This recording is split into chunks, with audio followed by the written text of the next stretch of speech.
Pagka-birthday po kami ng kanyang anak, si Pastor Janice. Pag February 12, taas mo nga kami yung pinanganak ng February dito.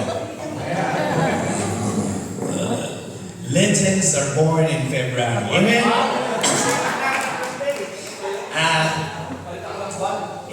Kinagagala ko po na maging tagapagsalita po ninyo itong umagang ito.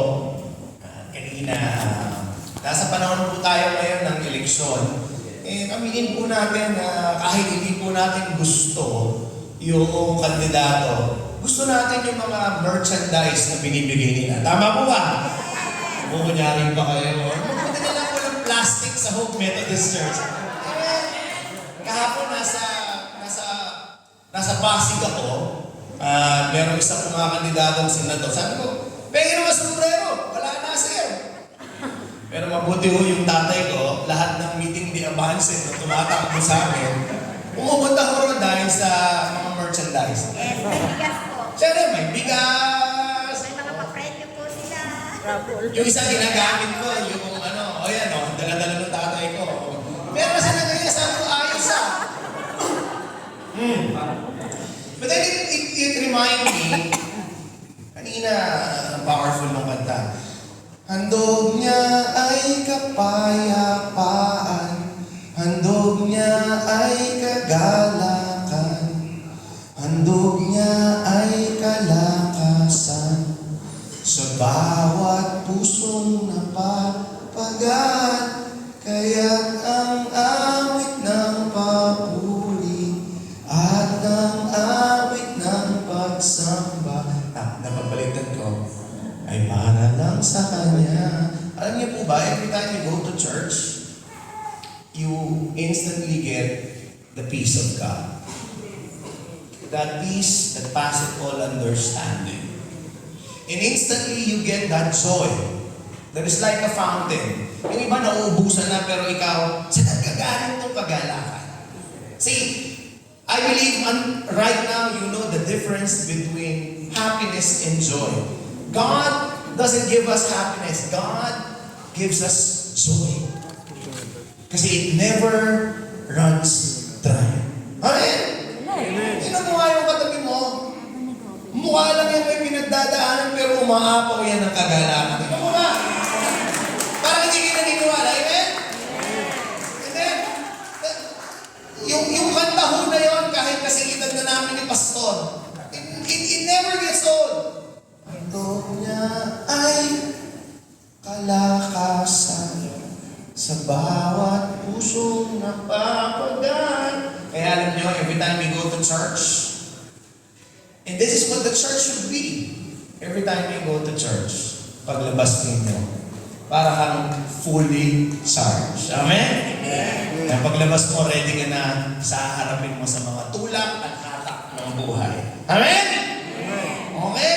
O kahit hindi nyo alam, sabahin nyo nga ako, handog niya ay kapayapaan, handog niya ay kalakasan, handog niya ay kalakasan, sa bawat pusong napapagaan, kaya ang awit ng papuri at ang salamat at ang awit ng pagsamba. Para kanino? Para sa Kanya. Meron na kayong kapayapaan, meron na kayong kagalakan, meron pa kayong kalakasan. Sabihin mo sa katabi mo, ba't ka ba nagpupunta ng pure gold? Biro lang. Alright. Happy 38 years sa inyo po. Meron po akong ugali na kapag ka nakikita ko ng, akala ko, campaign shirt eh.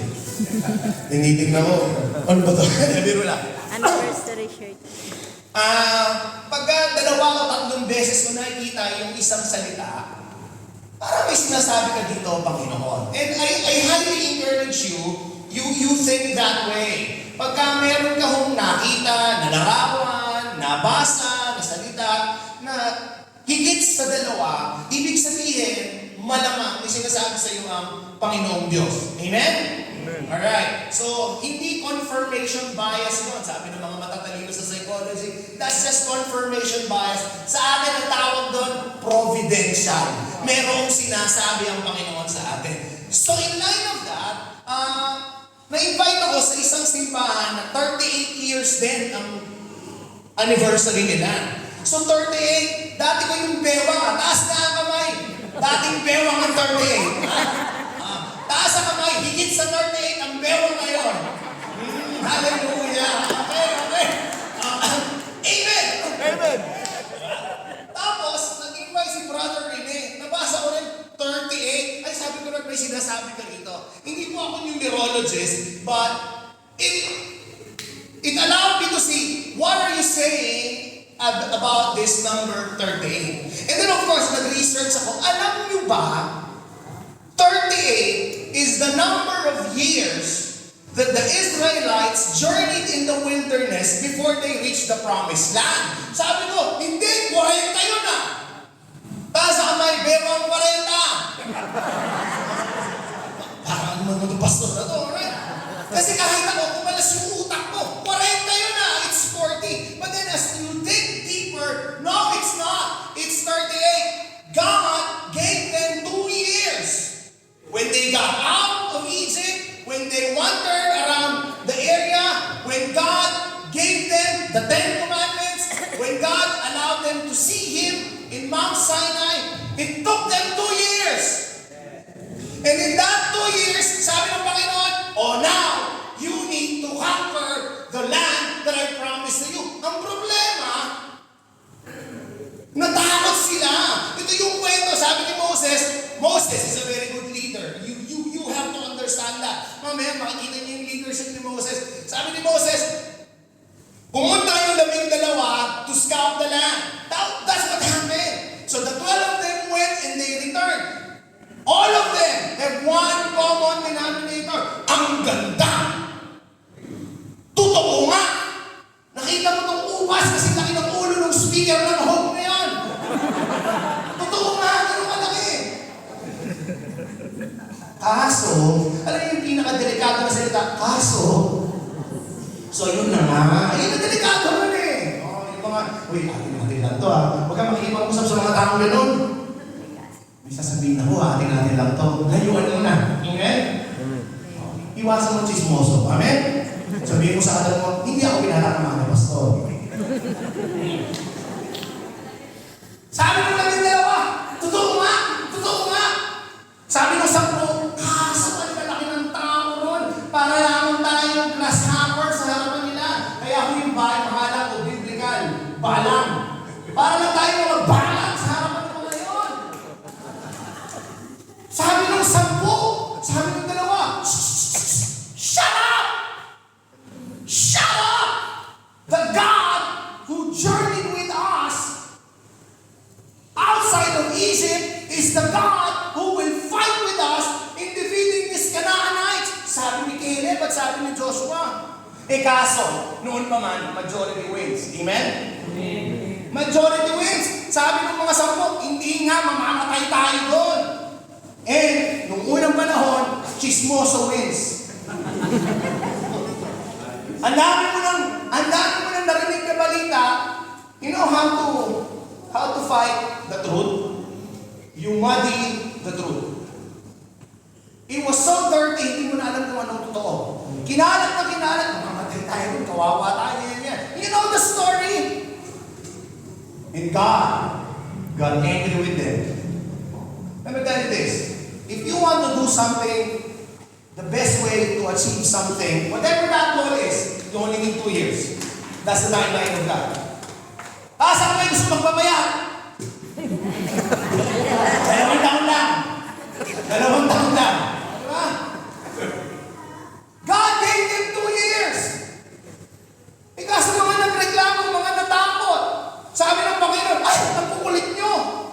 And because of that, you will wander around in circles in the wilderness for 38 years. And on the third, kaya 38. Amen? So that's the power of 38. That's the power of the number of your anniversary. 38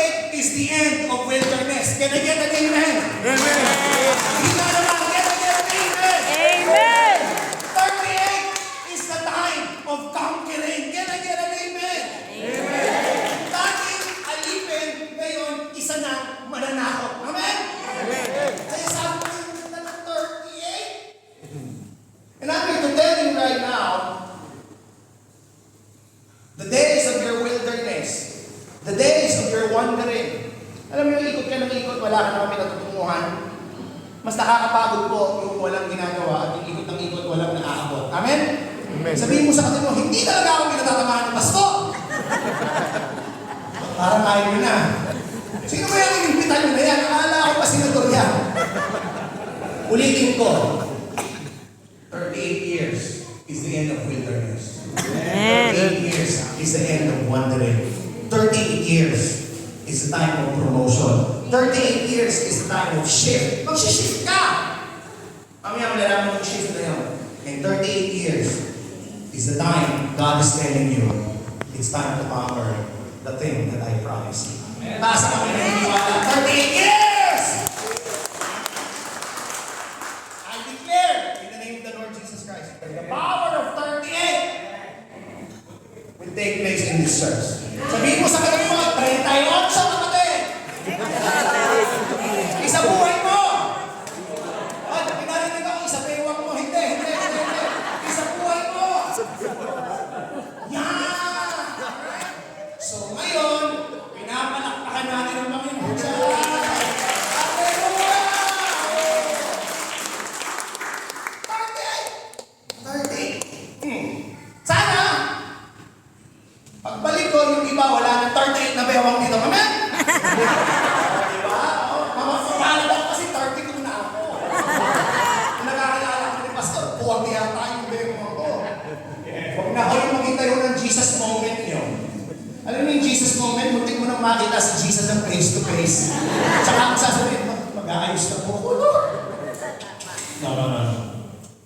But I give God the glory for this opportunity na binigay ninyo sa akin sa family ko. Napagtalo nyo ng 39 sa 38. Naniniwala ako. Every anointing that comes with. Oh, by the way, 38 also is a number of healing. There was this one guy who's sick for 38 years. Jesus appeared.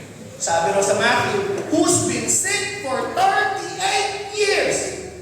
It was mentioned there.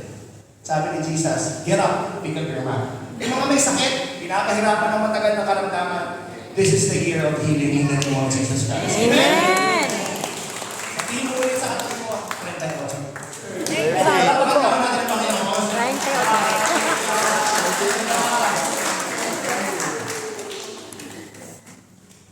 50 years ago, hindi pa po ako buhay noon. I'm 44. Alright? 50 years ago, there was this small church in Villanueva, Pangasinan. It's called Villanueva United Methodist Church. Very small church. It was so small, wala po siyang parsonage. Natutuwa po ako, ganda-ganda po na simbahan ninyo. Okay? And natutuwa ako kasi may aircon kayo. Hallelujah! Ang aircon po ay hindi nahuluho. Okay? Kasi ngayon nga, nagsisermon tayo ng langit para impyerno sa simbahan.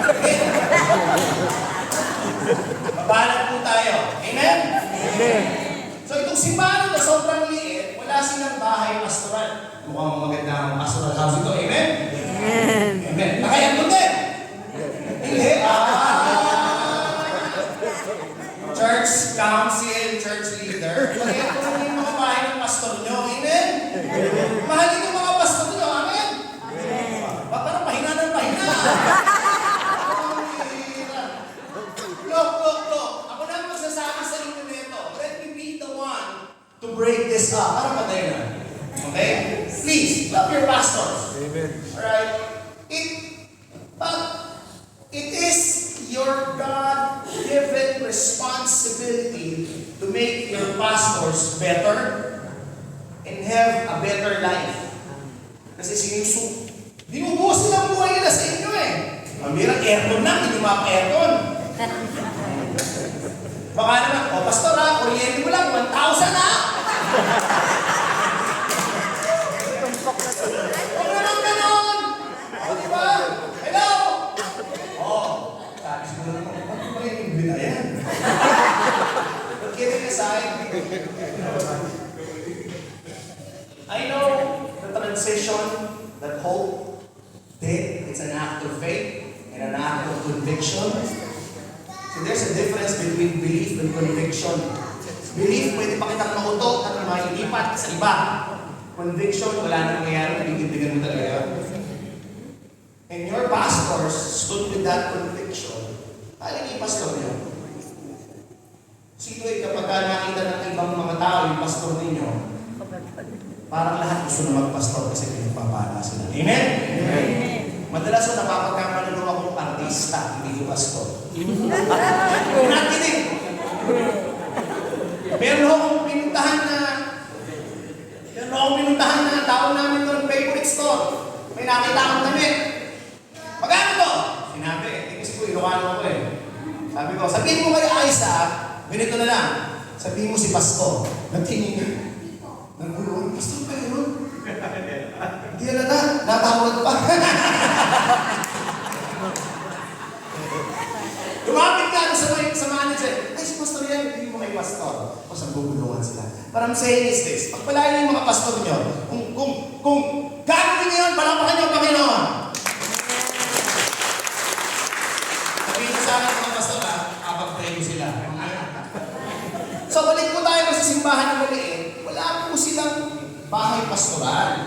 Tapos merong isang pamilya na membro ron, sabi nila, sa amin na lang tumira yung pastor. Kasi nung panahon, ganun talaga eh. Pagka walang bahay pastoral, pinatitira sa miyembro. Now, yun ang nag-volunteer, hindi naman mayaman. Yun ang nag-volunteer, may isang anak na pinaalis para makadala yung pastor. Kaya yung anak na yun, galit sa pastor eh. Biro lang. Siya yung nait sa puwera. Gano'n naman tayo mga Pilipino, di ba? Pag may bisita, kahit wala kang merienda, ipapangutang mo. Amen? Amen. Di ba? Yung kinatatago-tago ng corn beef at spam, ilalabas mo may bisita ka. Taas ako may kakilalang gano'n. Tapos pagka mag-e-expire, nakakainin ko lahat. Sayang naman. So doon pinatira. So tumira rin yung batang pastor for 2 years. Hanggang siya ay nalipat na at eventually itong batang pastor na to naging isang mahusay na pastor, naging isang kilalang pastor sa larangan ng iglesia. That was 50 years ago. Okay?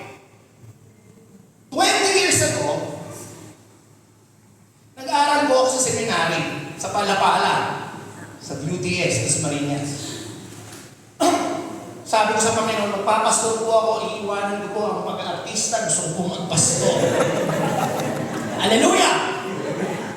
So nung ako po ay nagpastor, isa lang ang pinanghawakan ko, hindi niyo po ako pababayaan ng Panginoon. Kasi nga tapat ka eh. Alright? So nung nag-aaral po ako ng seminary, hindi po kami mayaman na dyan ang tatay ko, pero marami akong pera nung nasa seminaryo ako. Bakit po? Yung local church ko, sabi nila, susuportahan namin si Alan. So binibigyan nila ako ng allowance. Every month, malaki po yun nung panahon na yun. Alright? Tapos, meron po akong church assignment. Sa Bawal na ako nun, sa Bawal, Batangas. Alright? So, ibig sabihin, dahil binata po ako, medyo malaki-laki po yung tinatanggap ko nung panahon na yun. One day, sabihin mo sa kanila yung one day mo darating. One day, darating. One day, habang ako po ay nasa klase, pinatawag ako. Who is Ronald Alan C. Bala? Hindi ko nakikinig kasi nga masyado akong busy sa pag-aaral. Inulit, sino ba itong Ronald Alan C. I'm a nobody. When I was in the seminary, literally nobody. Pastor sa Maynila, pastor, wala ko talagang makilala. As in, very, very blue. Very fresh. Okay? Sino ba itong Ronald Alan Balang na to? Ay, sabi ko, ako po yun. Tawag ka sa registrar office. Ano ang ginawa ko? So, punta po ako sa registrar office. And then, ang unang tanong nung registrar, na naging kaibigan ko rin naman, alakas ko ah! Doon pa. Tanda. Asawa ko si Bishop eh. Okay? Alakas ko ah! Sino ba bakit mo? No, I thought she's not talking to me. I thought she's talking to someone else. So I was not listening. And then probably she felt that I was rude. Because literally I thought she's talking to someone else. Because who am I? I am nobody. And the first question that she asked, who are you? Who is your backer? Bakit ang lakas-lakas mo?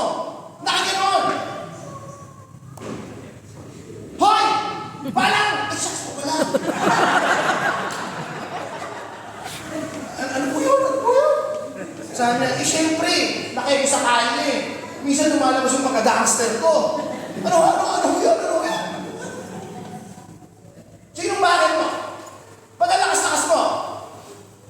Hindi ko humagits. Hindi siya nasabi niya. Pumirma ka dito! Pirma? Ngayon, pag pinapirma ka, 2,000, 5,000. Amen? Ngayon, pag pumirma kayo, nagliliquidate si pastor o questionin nyo ba? Wala yung pastor nyo, amen? O liquidation ng pastor. Pumirma ka! And then, the voice was high. Pirma ako. Tapos, marunong naman ako magbasa eh. Sa tabi, $30. Wow! Malaki po yun noon. $30. $30. Tapos kinonvert. Takas ko ha. And then, binasa ko sa dulo, every month, $50. And then when I finally connect the dots, listen to this. Sometimes God will allow you to connect the dots. And then you will reach that, kaya pala. Amen? Taas ang kamay nakaranas na nun. Gets ko! Pero madalas, nga. Lord, hindi ko maintindihan. Mabait naman ako. Nagkakagano. Lord, hindi ko gets. Nagiging naman ako. Lord, hindi ko gets. Ginawa ko lang naman sa tingin ko yung alam kong tama. That is why it's very important for you to realize, be still and know that He is God. Very rare God will allow you to connect the dots. Amen? Very rare! Hindi lagi yun. Kasi kung lagi mo makukonek yung dots, hindi mo na kailangan ng faith. You will not walk by faith. You will not walk by sight. Amen? But in that particular time, it took me 2 weeks to connect the dots. I realized, yung assistant to the bishop, nung panahon na yun, is yung pastor na bata na pinatulog sa bahay sa Villanueva, Pangasinan. At yung pamilya na nag-open nun, lolo at lola ko. Let it sit. Nakunay ko yung assistant to the bishop nung panahon na yon, yung batang pastor na walang matirahan 50 years ago, may isang pamilya, dito ka na sa amin. Lolo at lola ko yun. So fast forward, yung dalawang matanda na yun, merong apo na nagpastor. Nakita nung pastor na tinulungan nung unang panahon because he has the connection in the scholarship, give that young man $30 for the rest of his stay in the seminary. Alam niyo po ang tawag doon? Yun yung picture ng Deuteronomy chapter 7, verse 9. Understand that the Lord your God is God, and He is faithful up to 1,000 generations. Palapakan niyo ang Panginoon. Para hindi mo naman kilala yun noon.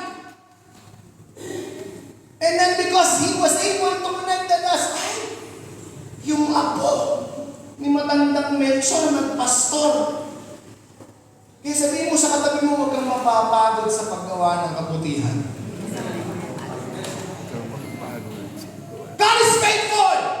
Amen. Walang tanong-tanong. God is faithful. That is the picture. So every time this verse will be given to me, every time this verse, I will encounter it, sasabihin, ay, totoo yan! Totoo yan! I experience it more than once. I experienced it a lot of times in my life. Taas ang kamay, yung lolo at lola, yung nanay at tatay,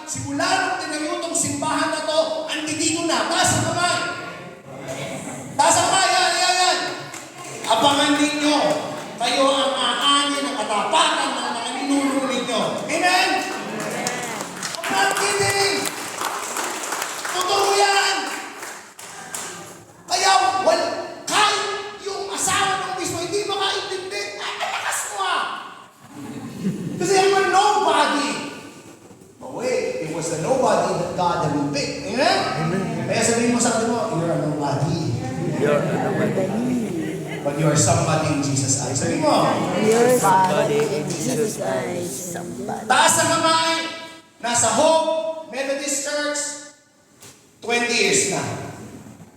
20 years na. Bakit mo yung mga anak ninyo, yung mga apo ninyo, yung mga kanununungan, sila ang mga kulirino. Palapakan nyo ulit. Taas ang kamay, 10 years, nasa Hope na. Taas ang kamay, 5 years, nasa Hope na. Taas ang kamay, hindi naiintindihan sinasabi ko. Naiintindihan niyo ba? But your theme is powerful. Kaya sabi ng Lord kay Asa, si King Asa, sabi ni Lord kay King Asa, do not get tired of doing what is good, for you will be rewarded. Naalala ni Paul, sinabi ka sa Galatians, do not get weary in doing good, for you will be rewarded. Kasi po totoo yan. Totoo yan. So for those of you who have been with Hope since day one, and for those of you, yung mga nanay ninyo, yung mga lolo ninyo, yung mga tatay ninyo, yung mga kapatid ninyo, nagsimula sa pagpapagal sa simbahang ito, up to the 1,000 generations, makikinabang. Amen? Amen! Amen! Amen! Wala pa ano natin ng Panginoon.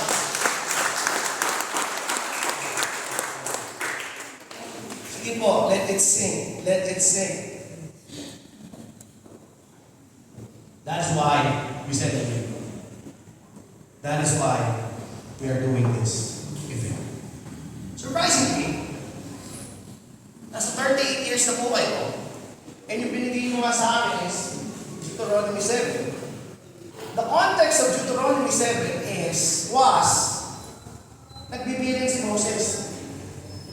Ano nagbibilin siya?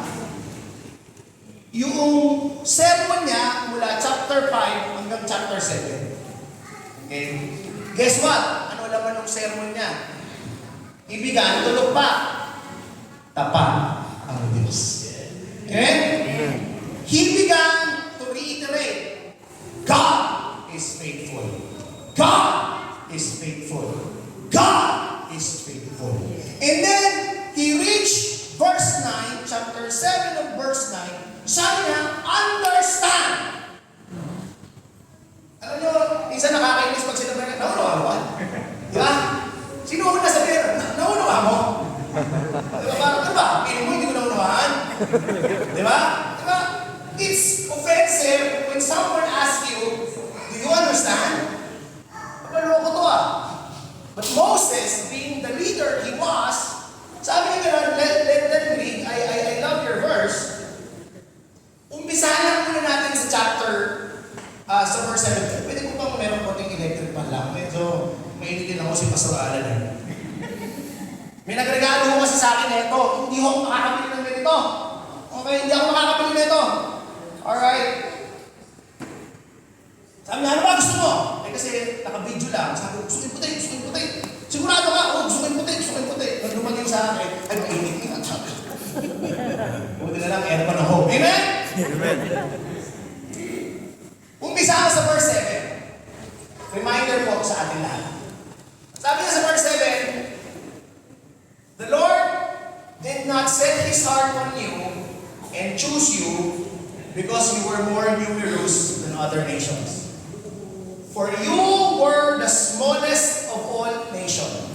Verse 8, rather, it was simply that the Lord loves you and He was keeping the oath He had sworn to your ancestor. Sworn! Hope. Medyo masakit itong sasabihin ko. Never ever entertain the thought that you are the way you are right now. Kasi magaling kayo. Never ever entertain the thought na kaya ka meron ka ng ganyan ngayon. Kung ano man ang meron ka, dahil mahusay ka, dahil mas mabait ka. Our relationship with God is not meritorious. We are not saved by works. It's all about grace.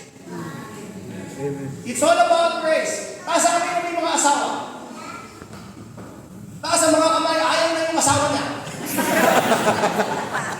Lumulunod na. Okay, lumulunod na.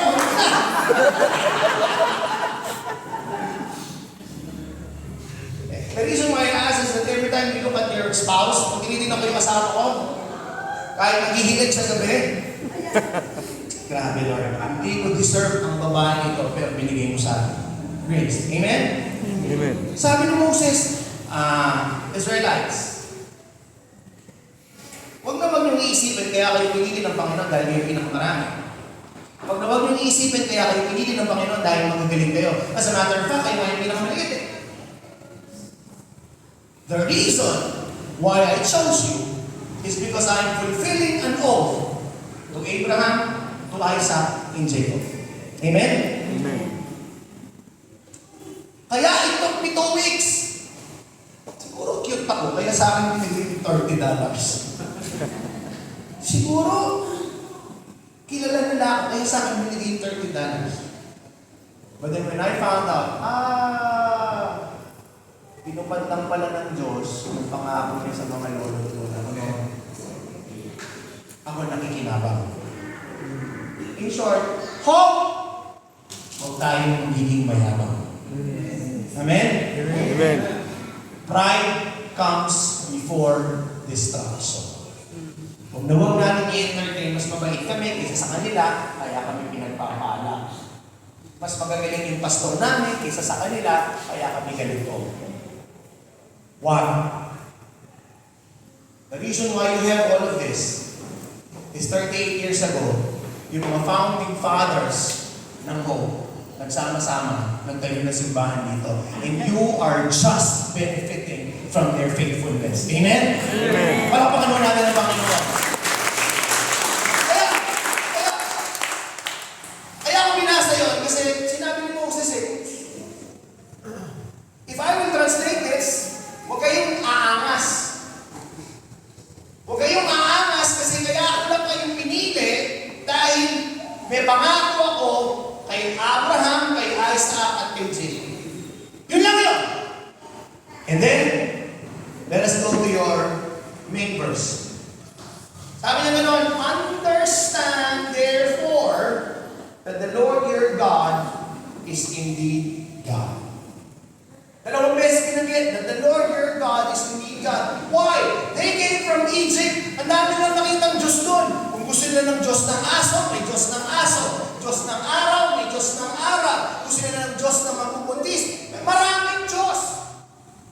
Kaya, God sent 10 plagues para patukan yung mga Diyos-Diyosan ng Egypt. That's how it is. That's how it was. So sabi ni Moses, meron lang isang Diyos. And that is Jesus Christ. Amen? Amen. Before that, kailangan mo volunteer. Yung po mga nakikinig saan sa Word of the Day, ginagawa ko po talaga ito. Alright? Mag-isip nga po kayo ng 3 character na alam ninyo na meron ng Diyos. 3 lang. Pag sumobra kayo, may extra rice kayo namin. 3 lang. Kanina ko, pagpasok namin, siyempre, nagpe-pray ako. Umusok yung hangin. Sinigang, Jesus na yun. Pinahalo natin sa ko. Na, magbigay lang po kayo ng 3. Pupunta po ako sa likod, ha? Alright. Okay, sanay po kasi ako sa comedy ba? Pagka wala ako, ano ko na pupunta. Okay? Okay? 3 katangian ng Diyos na alam ninyo. Kuya, ano pangalan ninyo? Yun ang pangalan ninyo? Ano ang pangalan nyo? Ano, Brother Jim, bigyan niyo ako ng 3. Diyos ay mapagpatawa. Hallelujah. Ano po? Mapagmahal. Mapagmahal. Ano po? Matuluyin. Palakpakan niyo po si Brother Jim. Okay. Kapatid. Okay. Anong pangalan? Wow. Ano ba ang pangalan ng iPad ko? Sometimes it's Alea. Alam mo bakit? Minsan, yung hindi natin gusto yun ang binibigay ng Lord. Yes. Amen? Marami ka naman maranasan na gano'n? O sige, Leia! 3 sorry ha, makasabi. Ito, pinapalo mo na yun. Okay, sorry. Bigyan mo ng 3 katangian ng Diyos. Wow! Ayos na!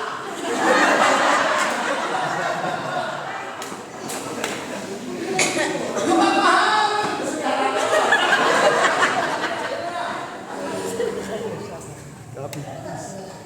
Mapagkakato ka na, hallelujah! Amir, amir, amir, amir, brother! Pedro, kaya... Sige po, tatlong katangian ng Diyos. Just and merciful. Wow! Ano kayo? Sino po?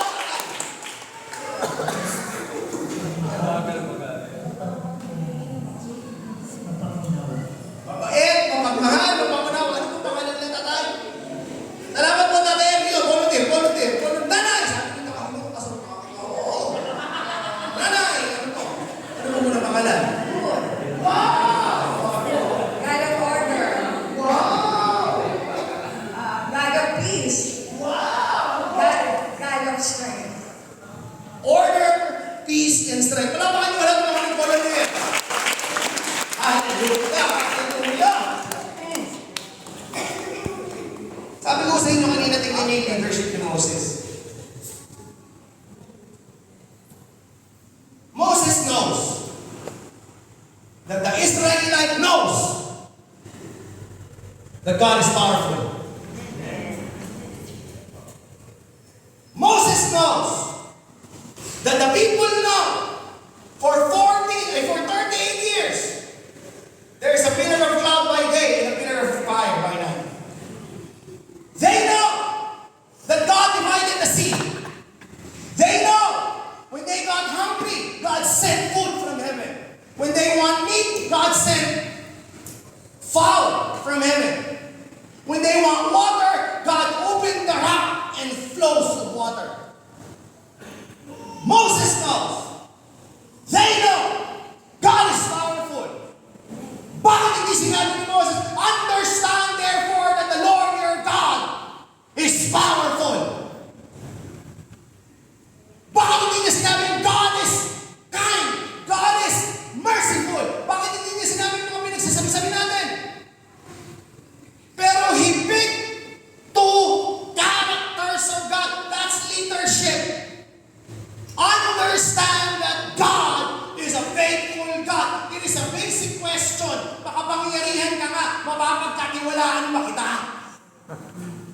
Hello? Sino nga yung sumagot ng mapapagkatiwalaan? Yun, malapakan nyo sila. Piliin mo ng extra big yan mamaya.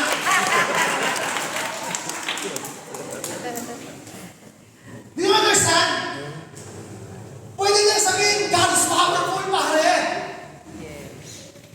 God is order. God is peace. Pero sabi niya, it is given. Atin lang to. Madami tayong kilala ng makapangyarihan pero alam natin hindi natin mapapagkatiwalaan. Tama? Kaya nga hirap mo ngayon bumoto. Amen? Yes, amen. Marami tayong kilala ng mayaman pero ang hirap pagkatiwalaan ng mayaman. Amen? Marami tayong kilala ng ang gwapo, ganda. Ang hirap pagkatiwalaan. Amen? Kaya masabi ko, butit lang hindi mo ginawang gwapo. Nilagyan mo na naman ng konting api. Hallelujah! Amen? Pero look at that. Unawain nyo. Tapat ang Panginoon. Amen. Amen? Tuloy-tuloy sa palawakan na yan. And this faithful God, we can trust Him. And this faithful God, hindi tayo mauubusan dito ng kwento. Sasabihin niyo, totoo, tapat ang Diyos. Amen. Amen. Hindi naniniwala na tapat ang Diyos mula noon hanggang ngayon at magpakailanman. Palapakan natin ang Panginoon.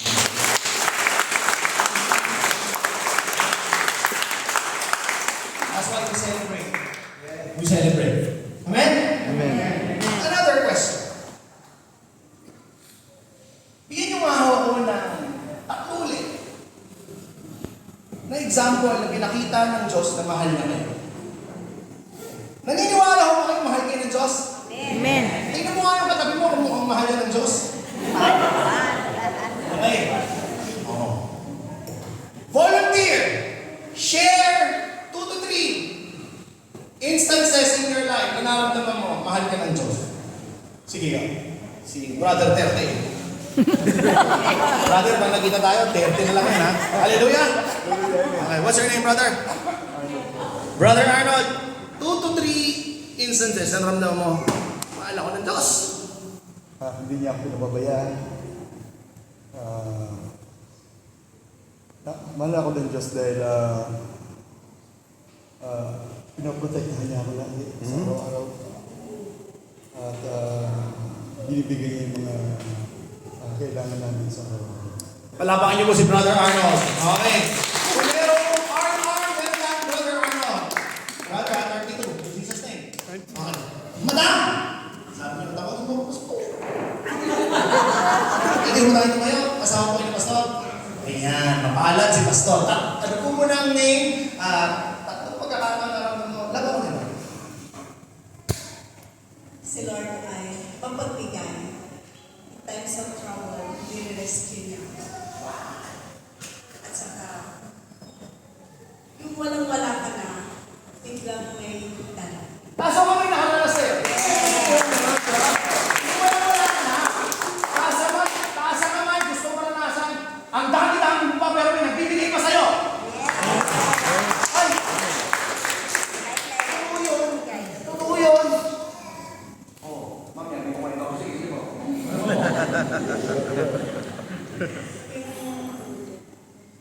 He's a great healer. Nakalasan niya, hindi ko. Amen. Anong sakit ang pinagaling sa iyo, Panginoon? Sakit na yun.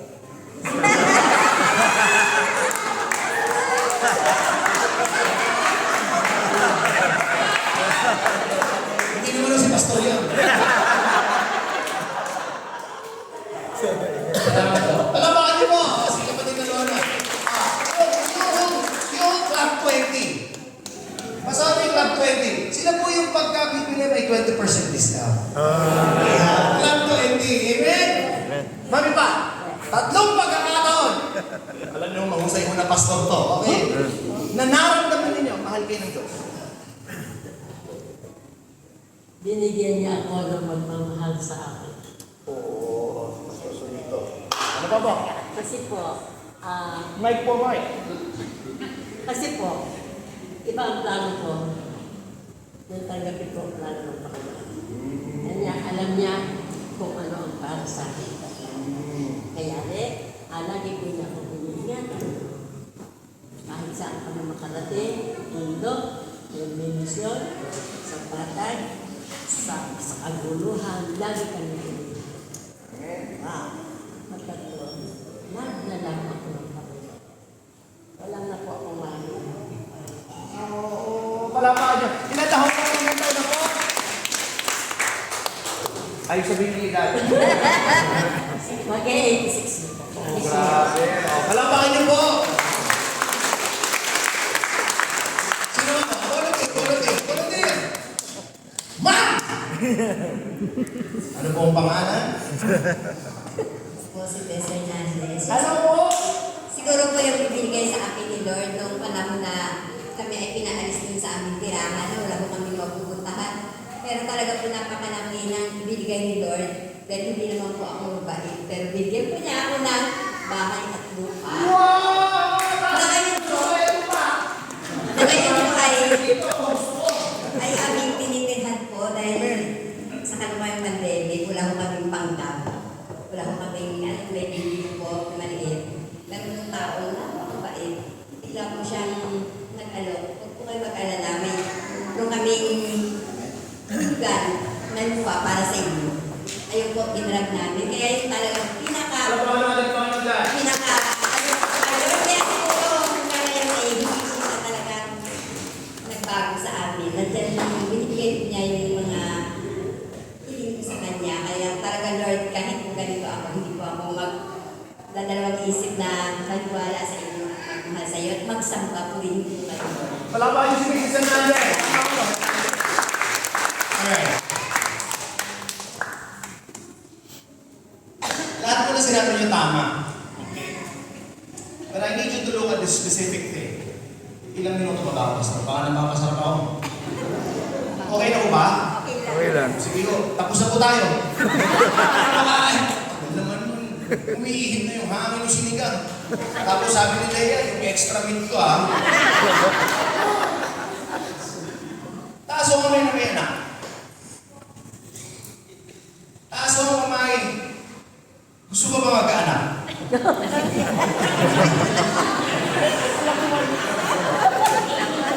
Ako po ay, ayan, gusto ba ni Sir? Gusto ba? Sino ang misis no? Wala pa! Bigyan ng misis niya!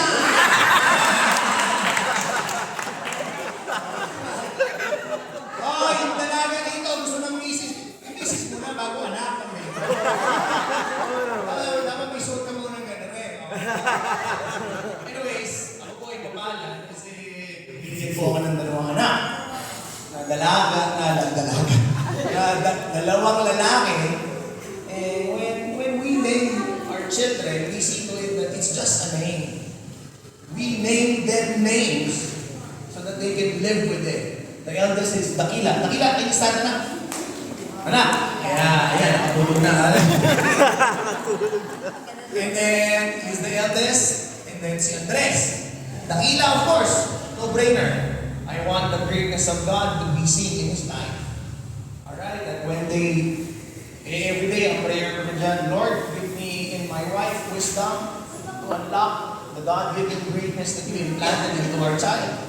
Dakila and Andres. Andres, of course, from the disciple Andrew, one who developed greatness to other people. It was Andrew who picked Peter. Alright? There's salt and light. In leadership, you are the light. Ikaw yung nasa unahan. But do not neglect the salt. Yun yung mga influencer. Amen? Sometimes you're the light, sometimes you're the salt. Kaya yun yung pangalan ng dalawa kong anak. One will be great. One will be influencer. Now, kaya dinala po ron sa kwento na yon, naalala niyo po ba yung pagkakataon ng mga bata o yung mga anak natin? Halos lahat ibigay po natin basta kaya. Yes. Amen? Daddy, I want this! Ito na. Mommy, I want this! Ito na. Naalala niyo po yan? Yes. Di ba? Naalala niyo po, pag pinapaliguan niyo pa? But then, there was a stage in our children's life,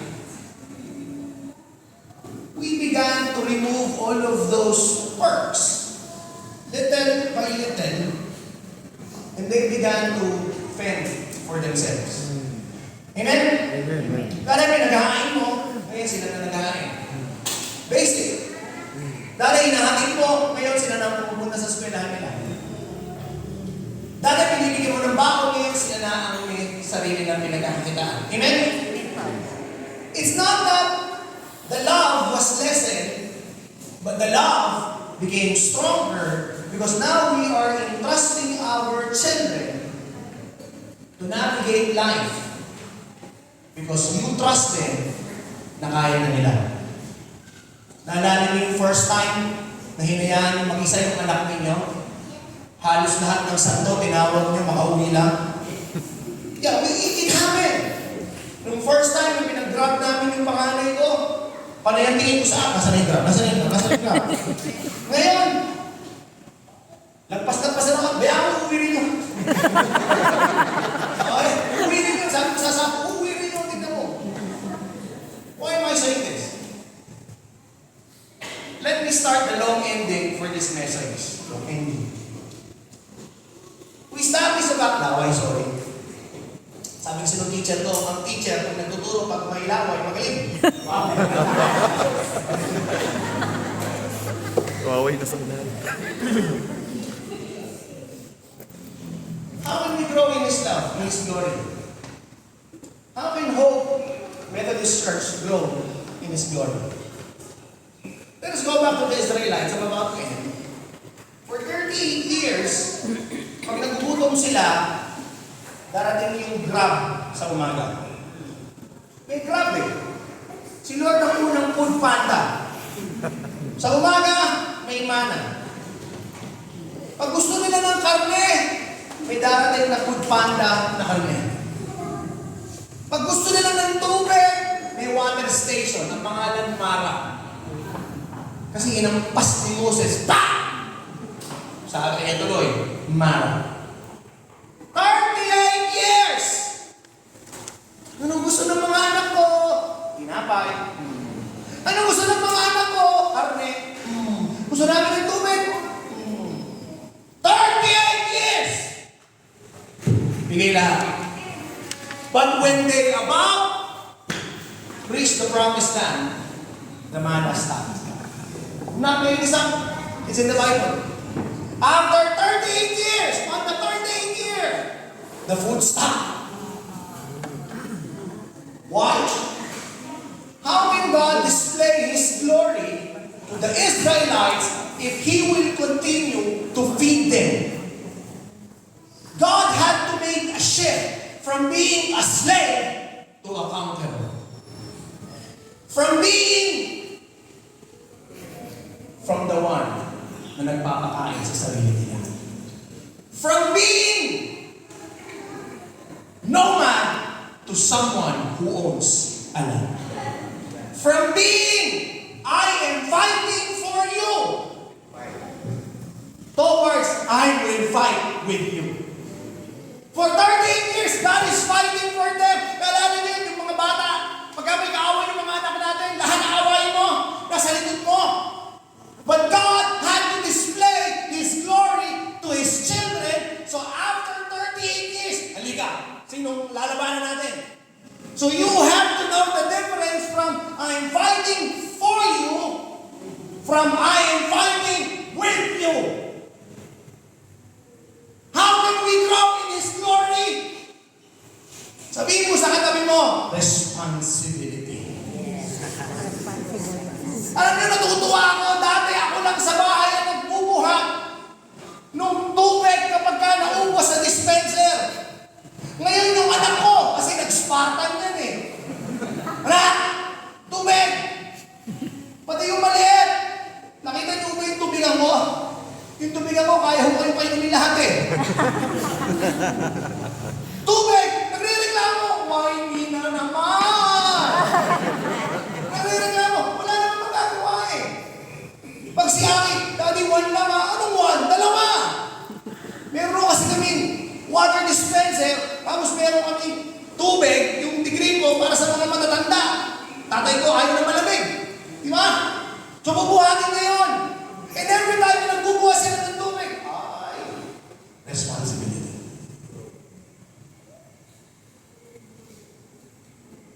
This is where I would like to end. What's next for hope? That's why I ask you, what's new? What's next for you? Ano ngayon ang gagawin ng hope? After this.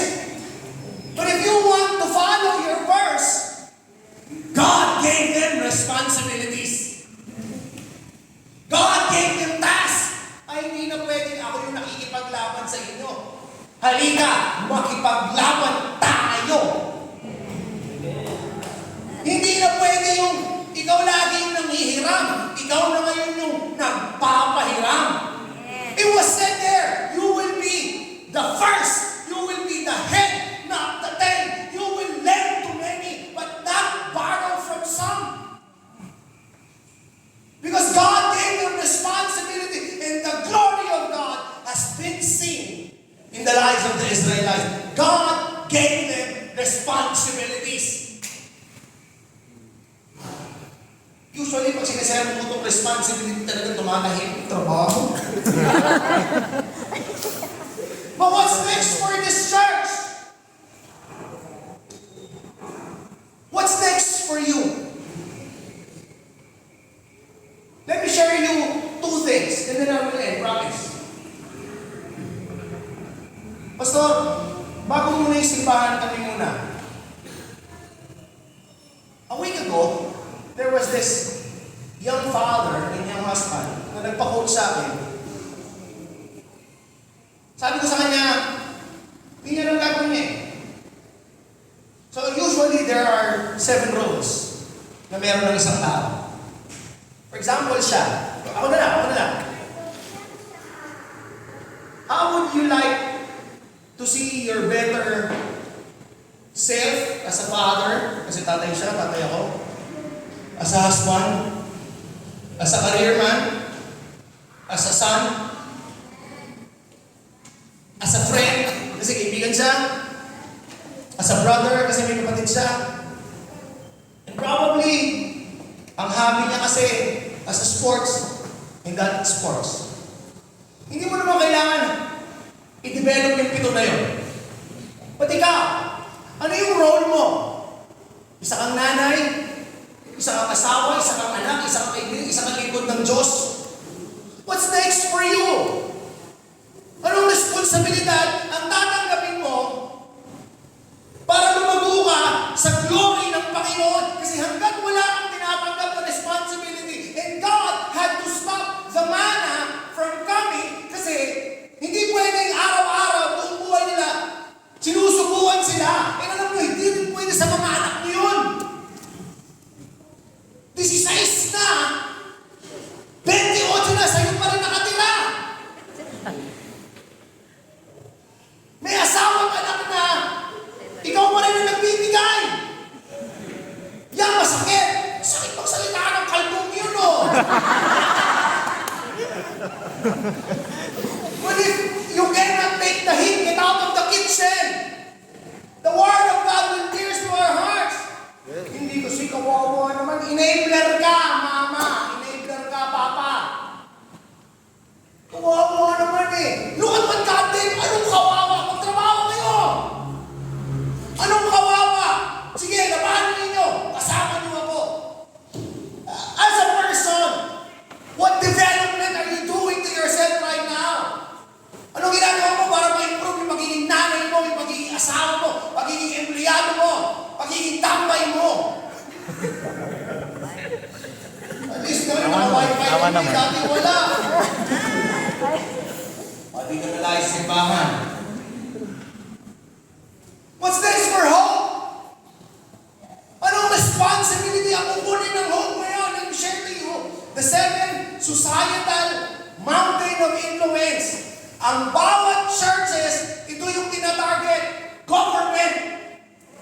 Anong ginagawa ng hope sa mga gobyerno? Basta mahirap ang gobyerno. O sige, taplahin natin gobyerno. Education.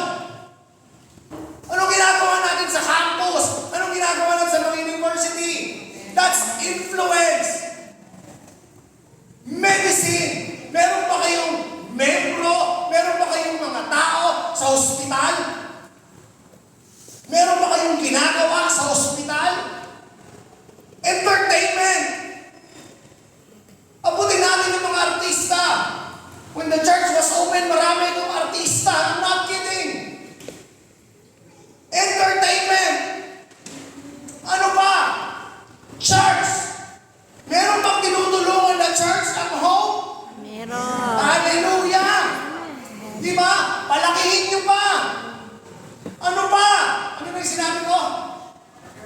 Government. Nalimutan ko. Ito yun na, hindi ko.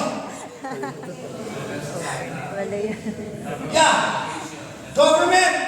Medicine. School. Arts entertainment. Church. Family. Meron pa kayong ministry sa family. You reach the family. And then lastly, nabanggit ko na yung media. Media. Iba yung arts and entertainment. Ito yung mga arts. Ito yung mga artistic ng mga kabataan. Yung mga artistic ng mga kabataan, pag di natin naiintindihan, ang babadoy na itong mga kabataan na to.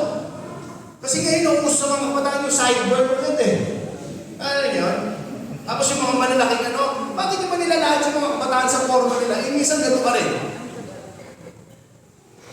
Artistic. Kanina, aking sabi sa anak ko, anak, kumaho ka. What you're wearing is a heritage jeans. It's self-age. Hindi naniwala, sinerge pa kung ano ka. Sabi ko maganda yung anak. Ay, hindi kasi sanay. So, dapat. Pastor sa ko.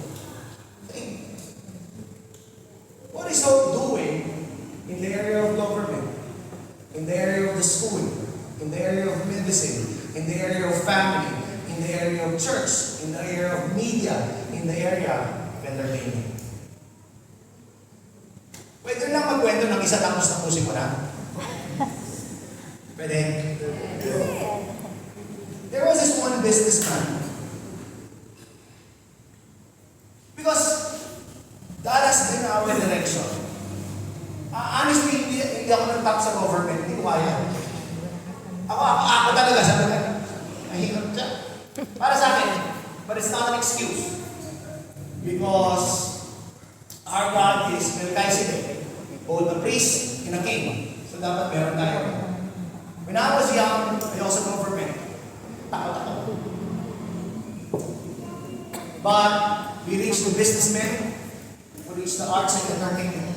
There was this one businessman, siguro na-impress when I blessed the mansion of his girlfriend. Hindi sila mag-asawa, hindi sila kasal. They are living. Eh, pastor, pag may gano'n, huwag naman sabihin, magpakasal na kayo, kasalan. Ano nyo naman gano'n din agad? Wala na. Na-show away na. And I know they're just living in. Sabi ng girlfriend, can you bless my house, pastor? Ginawa ko ng liturgy. Ginawa ko paano. I did my best. Alam mo yung holy water mo, dalawa na ubus eh. Sa laki ng bahay. Nagpapunos pa. Pastor, pati kung may mga kotse namin, pwede dito. Ubos, di tagali. After that, ayun, sir, available ka ba sa ganitong araw? Sabi ko, bakit? Bless mo naman yung farm ko. Problema. And then we became friends.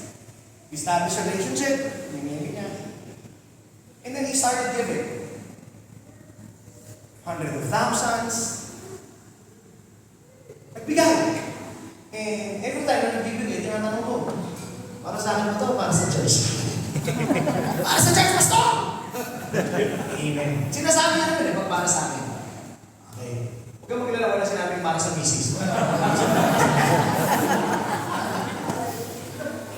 He began to give. And when he gives, malaki. Malaki. Then one time, sabi ko, Lord, meron akong programa na gusto kong i-bless yung mga pastors sa mission sa Batangas. Kailangan mo ng pera. Kasi gusto naman namin, alam mo yun, bigyan naman sila ng MacBook, bigyan naman sila ng iPad. Kasi dapat yung mga pastor maayos eh. Di ba? Kasi yung mga laptop nila, Pentium 3 pa. Totoo! Sabi ko, Lord, gusto naman namin kasi galing ako sa mission. Sabi ako, ang pera, Lord. One day, sabi niya, Pastor, coffee tayo. Tayo ko saan? Sa Metro Walk, sa Starbucks doon, sa mga Pasig, o Tagapagos. Kaya kung may dadalawin ako eh. Pero sige, dadaan na kita. So dumaan kami. Kwentuhan, Pastor, God is so great. Hindi ko nagsisimba sa church ha. Hindi nagsisimba. Nakikinig-kinig minsan. Minsan pagkakailangan ako, papatawag ako. Ano lang. But that faithful day, sabi niya, so, God bless me so much. Para sa inyo. Pagtingin ko, 1, 2, 3, 4, 5, 6.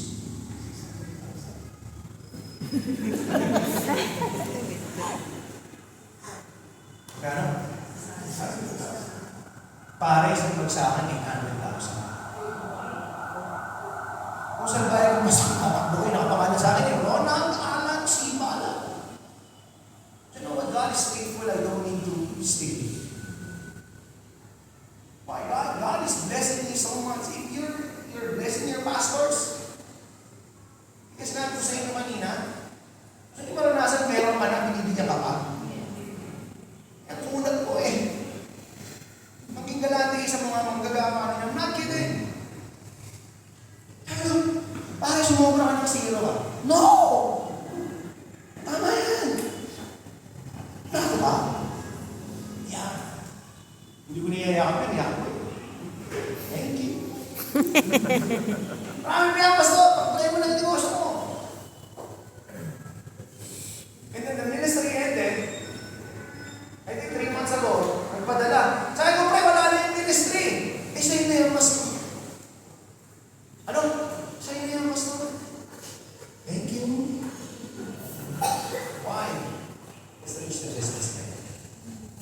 Not because gusto mo ng pera. But because because that is one of the mountains of salvation. Amen? Amen. Pwede ba tumugtog yung banda? Meron akong challenge. Okay, Mia, okay? Ganito challenge natin. Tingnan natin.